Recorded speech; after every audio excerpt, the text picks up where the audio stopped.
Si jago merah mengamuk di siang bolong di Ponorogo, Jawa Timur pada Rabu 27 Maret 2024.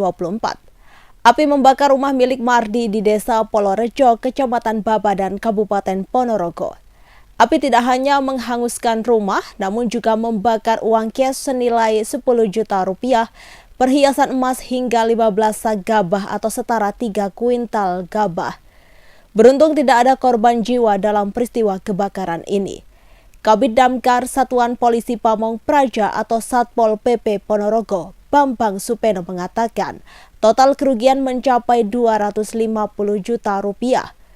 Menurutnya, warga mengetahui adanya kebakaran tersebut, namun terlambat lantaran api diketahui setelah membesar. Warga awalnya mencoba memadamkan secara manual, baru kemudian menghubungi petugas pemadam kebakaran. Dugaan sementara kebakaran terjadi karena aliran listrik.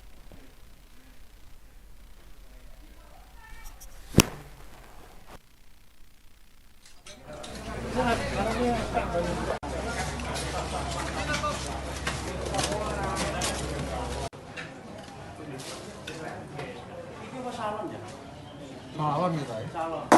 Bos.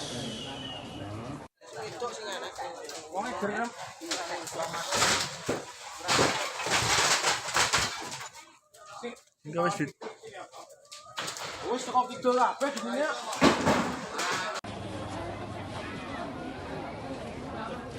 Bisa dijelaskan ini upaya pemadaman seperti apa, Pak? Terima kasih.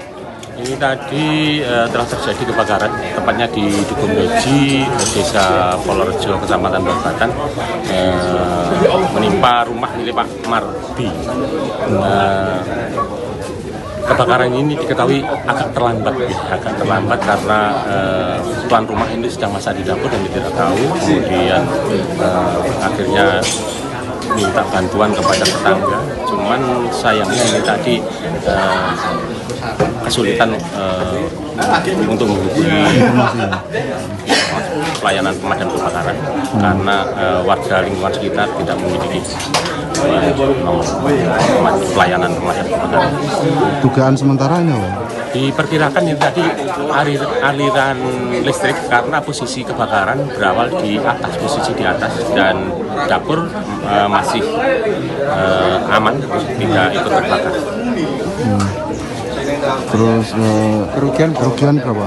Untuk kerugian diperkirakan 250. Ini sudah termasuk bangunan, kemudian tadi ada uang sekitar 10 juta.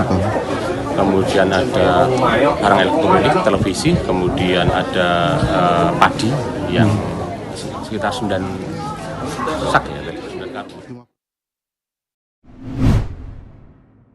Dinas Perdagangan Koperasi dan UMKM bakal menggelar pasar malam di alun-alun Ponorogo.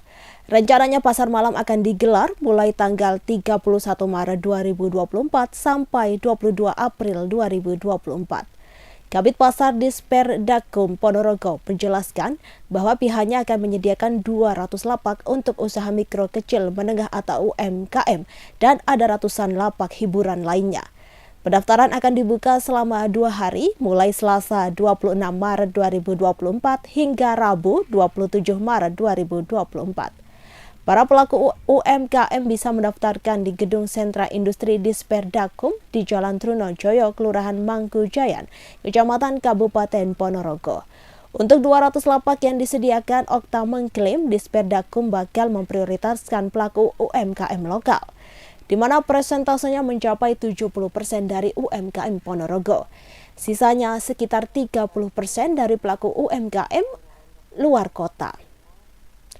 Menurutnya, rencana ada 200 pelaku UMKM, namun Okta mengaku akan ada space jika nanti bakal ada tambahan pelaku UMKM. Rencananya untuk Lebaran tahun 2024 itu akan diadakan mulai tanggal 31 Maret sampai 22 April. Ini gambaran persiapannya ya. Untuk pendaftarannya itu nanti ini bisa dilihat ada pengumuman pendaftaran pasar malam alun-alun Kabupaten Ponorogo dibuka tanggal 26 sampai 27 Maret 2024 pukul 9 sampai jam 1 siang.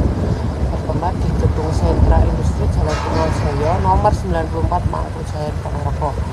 Harus membawa KTP seperti itu.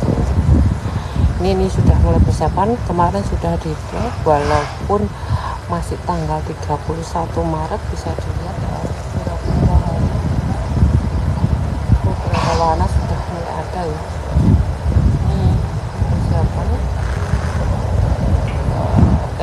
terapnya sudah mulai disiapkan. Memang dari dulu di alun-alun Ponorogo kalau lebaran masih ramai karena ada pasar malam di situ, ada banyak wahana dan lain sebagainya, ada juga penjual-penjual.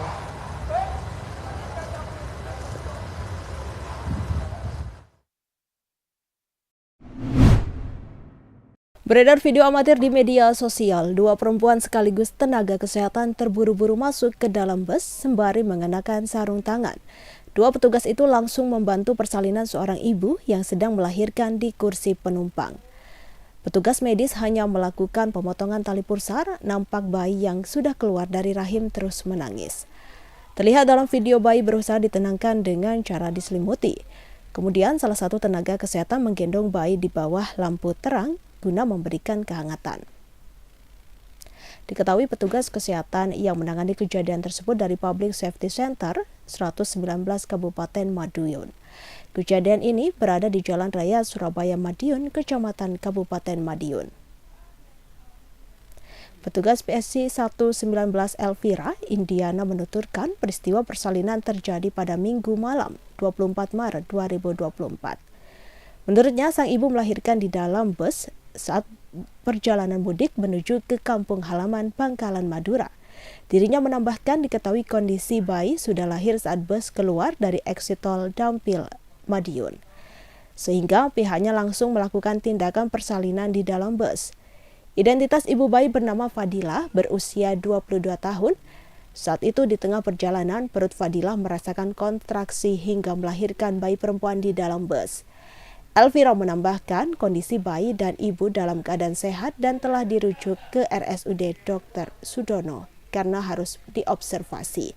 Dan kini Fadila telah pulang dijemput oleh keluarganya.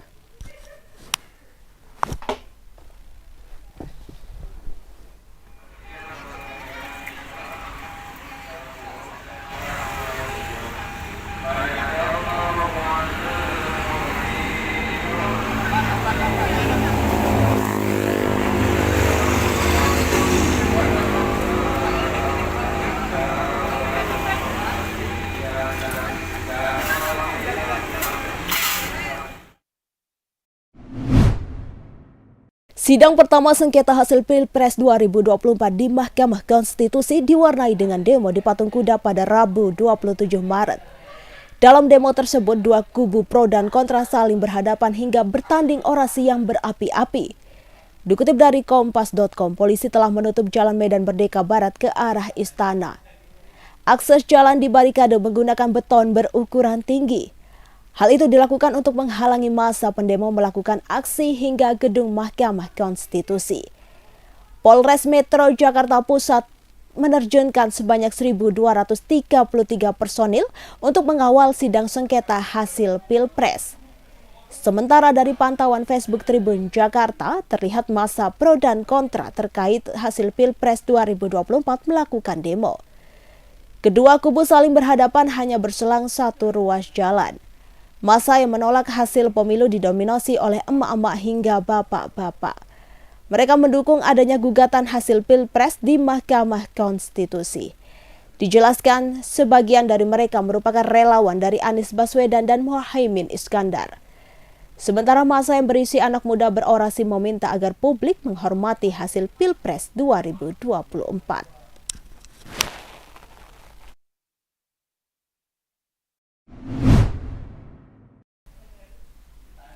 Tim Pengendali Inflasi Daerah atau TPID Kabupaten Ponorogo melakukan inspeksi mendadak pada Rabu 27 Maret 2024. TPID melakukan sidak dari gudang Bulog di Jalan Raya Ponorogo Pacitan, Desa Madusari, Kecamatan Siman, Kabupaten Ponorogo. Kemudian ke pasar tradisional dan pasar Legi Ponorogo. terlihat TPID yang melakukan sidak di Pasar Legi, Ponorogo.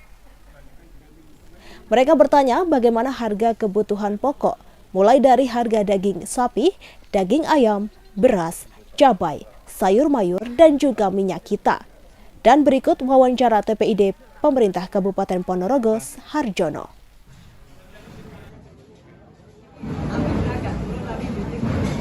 Sekarang 35.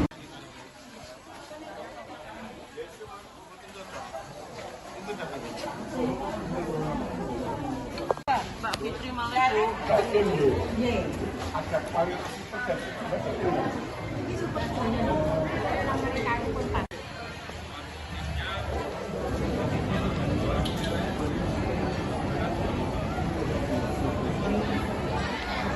Bahwa alhamdulillah pada hari ini TPID Kabupaten Ponorogo, tim pengendalian inovasi daerah Kabupaten Ponorogo mengadakan sidak di pasar tradisional dan pasar modern dan juga di Bulog Ponorogo untuk mengetahui ketersediaan barang pokok dan beras yang ada di Kabupaten Ponorogo. Dan alhamdulillah dari tadi pantauan kami bersama tim khusus beras di Bulog insya Allah aman untuk di Ponorogo. Kemudian yang dipasari kebutuhan pokok seperti ayam, daging, cabai, dan sebagainya.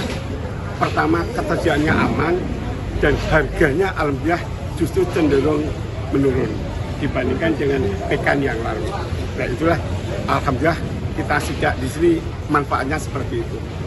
Untuk tomat dan bawang putih mengalami kenaikan Pak dari kemarin. Ini apa ada tips khusus atau wacana untuk menjaga supaya menurun atau mungkin tidak naik lagi jelang Lebaran? Untuk barang seperti berambang dan bawang putih ya itu juga termasuk kebutuhan pokok. Tapi kan kebutuhan masyarakat tidak begitu banyak dibandingkan beras dan sebagainya. Calon Presiden nomor urut 1 Anies Baswedan menyatakan pemilihan Presiden Pilpres 2024 tidak berjalan secara bebas, jujur, dan adil. Hal ini disampaikan Anies saat menyampaikan pernyataan pada sidang perdana sengketa hasil Pilpres 2024 di Gedung Mahkamah Konstitusi pada Rabu 27 Maret 2024. Anies berpandangan proses pemilu justru dicoreng oleh beragam penyimpangan yang terpampang nyata di hadapan publik. Mantan Gubernur DKI Jakarta itu menyebutkan beberapa penyimpangan yang terlihat antara lain penggunaan institusi negara untuk memenangkan salah satu kandidat dalam Pilpres 2024. Selain itu, ia juga menyebut ada aparat di daerah yang mengalami tekanan dan diberikan imbalan agar mengubah arah pilihan politiknya. Anies juga menilai intervensi kekuasaan itu turut merambah ke Mahkamah Konstitusi ketika Mahkamah mengubah ketentuan terkait syarat pencalonan presiden dan wakil presiden yang berujung pada sanksi etik kepada ex-ketua Mahkamah Konstitusi Anwar Usman. Pemilihan umum yang bebas, jujur, adil adalah pilar yang memberi legitimasi kuat pada pemerintahan yang terpilih, yang bisa membawa kepercayaan publik serta memperkuat pondasi institusi pemerintahan. Tanpa itu, legitimasi, kredibilitas dari pemerintah yang terpilih akan diragukan. Lebih jauh lagi, pemilihan yang dijalankan secara bebas, secara jujur dan adil adalah sesungguhnya pengakuan atas hak dasar setiap warga negara dalam menentukan arah dan masa depan negara mereka sendiri. Ini adalah wujud tertinggi dari kedaulatan rakyat, di mana setiap suara dapat disampaikan dan dihitung tanpa tekanan, tanpa ancaman, tanpa iming-iming imbalan. Pertanyaannya, apakah Pilpres 2024 kemarin telah dijalankan secara bebas, jujur, dan adil? Izinkan kami menyampaikan jawabnya, tidak. Yang terjadilah sebaliknya. Dan ini terpampang secara nyata di hadapan kita semua. Kita menyaksikan dengan keprihatinan mendalam serangkaian penyimpangan yang telah mencoreng integritas proses demokrasi kita. Mulai dari awalnya, independensi yang seharusnya menjadi pilar utama dalam penyelenggaraan pemilu telah tergerus akibat intervensi kekuasaan yang tidak seharusnya terjadi. Di antara penyimpangan yang kita saksikan adalah penggunaan institusi negara untuk memenangkan salah satu calon yang secara eksplisit tidak memenuhi kriteria yang ditetapkan. Terdapat pula praktek yang meresahkan di mana aparat daerah mengalami tekanan, bahkan diberikan imbalan untuk mempengaruhi arah pilihan politik, serta penyalahgunaan bantuan-bantuan dari negara, bantuan sosial yang sejatinya diperuntukkan untuk kesejahteraan rakyat, malah dijadikan sebagai alat transaksional untuk memenangkan salah satu calon. Bahkan intervensi ini sempat merambah hingga pemimpin Mahkamah Konstitusi. Ketika pemimpin Mahkamah Konstitusi yang seharusnya berperan sebagai jenderal benteng pertahanan terakhir menegakkan prinsip-prinsip demokrasi terancam oleh intervensi, maka pondasi negara kita, pondasi demokrasi kita berada dalam bahaya yang nyata. Lebih jauh lagi, skala penyimpangan ini tidak pernah kita lihat sebelumnya, Yang Mulia.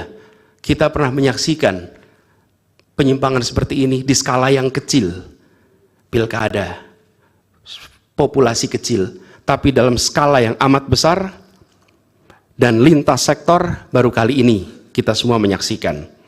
Karena itulah nanti izinkan kami nanti melalui tim hukum nasional dan Timnas Amin akan menyampaikan seluruh argumen dan bukti-buktinya atas penyimpangan dan pelanggaran kepada Yang Mulia Majelis Hakim Mahkamah Konstitusi ini.